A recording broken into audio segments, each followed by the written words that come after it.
जय हिंद दोस्तों, वंदे मातरम।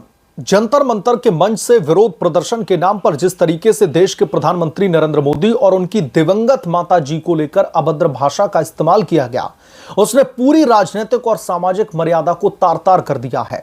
राजनीति में मतभेद और सरकार की नीतियों की आलोचना लोकतांत्रिक अधिकार है, लेकिन विरोध के नाम पर गालियों का सहारा लेना और किसी की भी मां को बीच में घसीटना किस संस्कृति का हिस्सा था।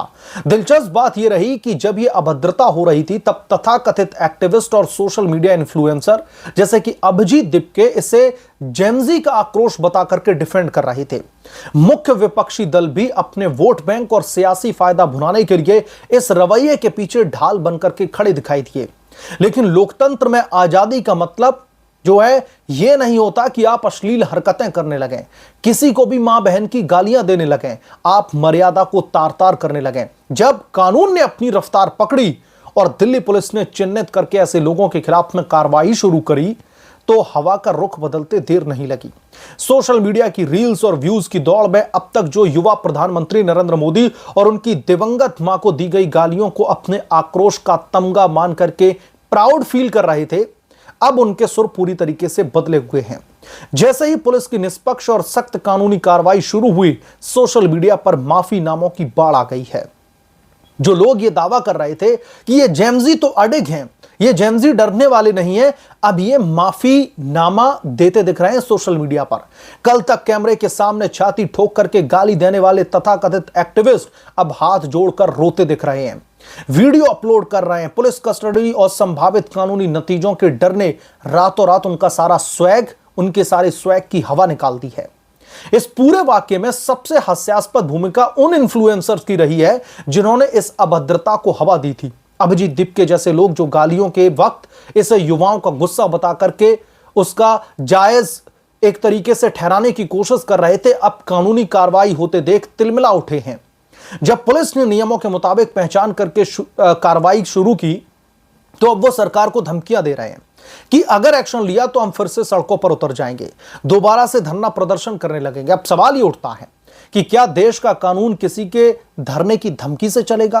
क्या किसी सार्वजनिक मंच से किसी भी नागरिक, चाहे वो देश का प्रधानमंत्री ही क्यों ना हो, कोई आम व्यक्ति और उसकी मां को गालियां देने का अधिकार उसको संविधान दे देता है कि आप मोदी को गंदी गंदी गालियां दीजिए, उनकी मां को भी घसीटिए? इसमें खुद को सोशल मीडिया का सिकंदर समझने वाले इन चेहरों को लगता है कि वो कानून से ऊपर हैं, लेकिन कानूनी हंटर जब चलता है तो गालियों की गूंज माफी की गिड़गिड़ाहट में तब्दील हो जाती है।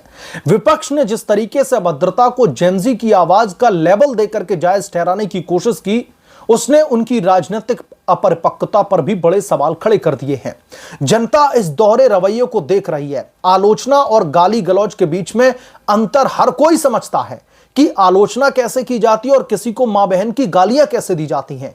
सड़क पर खड़े होकर के भाषण देना आसान है, लेकिन जब कानून के कटघरे में जवाबदेही तय होती है तो सोशल मीडिया के ये शूरवीर ताश के पत्तों की तरह ढह जाते हैं।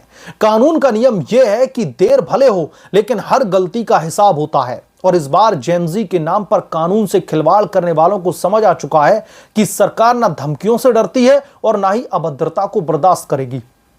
आपने बहुत सारे वीडियोस उस समय सोशल मीडिया पर देखे होंगे जो अपने आप को जेनजी बताते हैं और जिस तरीके की हरकतें कर रहे थे।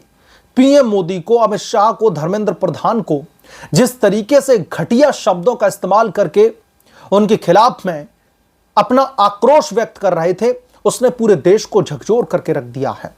ऐसा नहीं है कि इस देश में यह कोई पहली जेनजी की पीढ़ी है, इससे पहले भी बहुत सारी पीढ़ियां रही हैं। हम भी जेनजी रहे होंगे, आप लोग जो वीडियो देख रहे हो आप लोग भी अपने दौर में कभी जेनजी रहे होंगे। इसका मतलब यह तो नहीं कि जेनजी के नाम पर आप कुछ भी बकते हुए दिखाई दें। आप इस देश के प्रधान सेवक को, प्रधानमंत्री नरेंद्र मोदी की दिवंगत माताजी को घसीट करके इतने घटिया अल्फाजों का इस्तेमाल करने लगे। जेनजी का मतलब यह तो नहीं होता। जेनजी है तो क्या उनके लिए संविधान नहीं होगा? जेनजी है तो उनके लिए क्या कानून अलग से बनाया जाएगा कि ये जेनजी हैं, इनको अधिकार है किसी को भी मां बहन की गालियां देने का? इस तरीके के अभद्रतापूर्ण जो है वहां से वाक्य निकल करके सामने आए हैं जंतर मंतर से। मैं इस पर एक और कभी आपके बीच में एक डिटेल रिपोर्ट साझा करूंगा। प्रधानमंत्री नरेंद्र मोदी के पोस्टर्स को डीफेक तस्वीरों के साथ में मैनिपुलेट करके रिप्रेजेंट किया गया। धर्मेंद्र प्रधान की फोटोज को बहुत ही ज्यादा मॉर्फ करके नग्न तस्वीरों के साथ में ऐड कर दिया गया।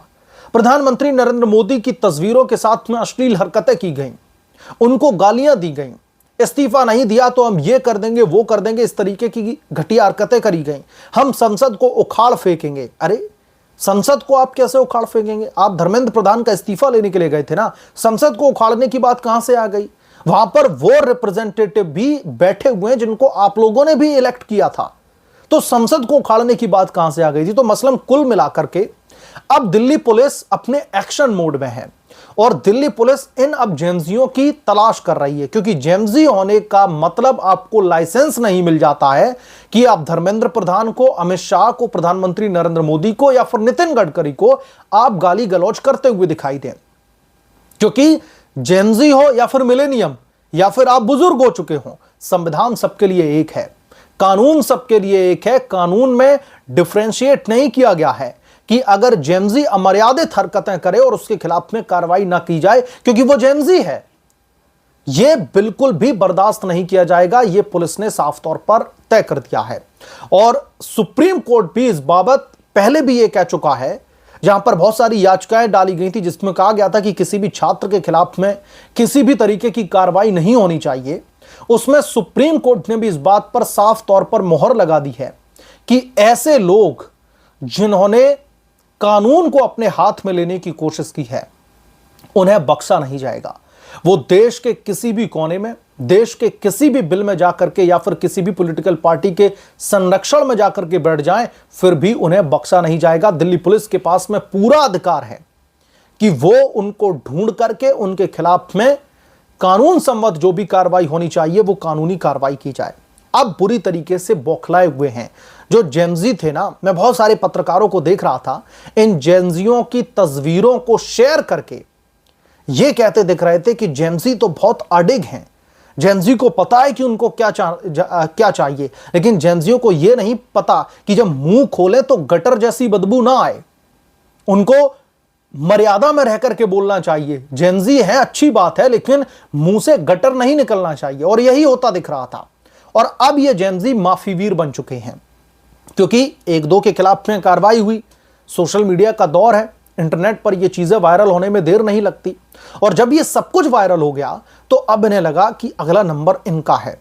जो इंडियन आर्मी को लेकर के अभद्र भाषा का इस्तेमाल कर रहे थे, बीजेपी का नाम लेकर के अभद्र भाषा का इस्तेमाल कर रहे थे, हमारी कानून व्यवस्था को सीधे तौर पर चुनौती दे रहे थे, वो अब हाथ जोड़ करके माफी मांग रहे हैं क्योंकि उनको पता है अब अगला नंबर उनका है। लेकिन बेटा अब बहुत देर हो चुकी है। अब जेएमजीओ को कैसे सुधारा जाता है इसका बीड़ा पुलिस ने उठा लिया है, और पुलिस एक एक करके इनको नोटिस भेज रही है, एक एक करके ढूंढ रही है, और आम लोग भी बहुत हेल्प कर रहे हैं। इनके एड्रेस बता बता करके ये लोग यहां पर रहते हैं, पुलिस आसानी से उनको अब गिरफ्तार कर सकेगी और उनके खिलाफ में कार्रवाई कर पाएगी। बहरहाल इस मामले पर आपकी क्या राय है, आप क्या सोचते हैं, हमें कमेंट करके जरूर बताएं। जल्द मिलूंगा किस दूसरे बड़े अपडेट के साथ में, तब तक के लिए धन्यवाद। अगर आप लोग चैनल पर नए हैं तो प्लीज चैनल को सब्सक्राइब करें, साइड बने बेल आइकन को जरूर प्रेस करें ताकि जब भी मैं कोई बड़ी खबर लेकर के आऊं तो इसकी जानकारी सबसे पहले आपको मिले।